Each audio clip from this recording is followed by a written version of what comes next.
રામ રામ ને સીતારામ. જો ફેમિલી હાલો હરગવાનું રીંગણાનું શાક બનાવું છું, બટેકાનું.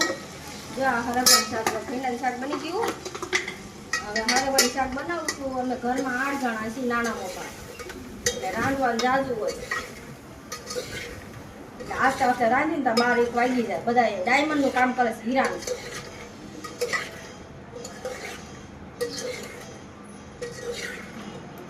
હું એક રસોઈ કરવા રહું છું, 5 જણા કામે જાય છે. હીરા ડાયમંડ.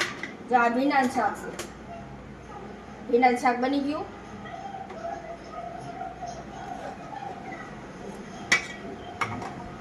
આ હરગવાનું બટેકાનું શાક.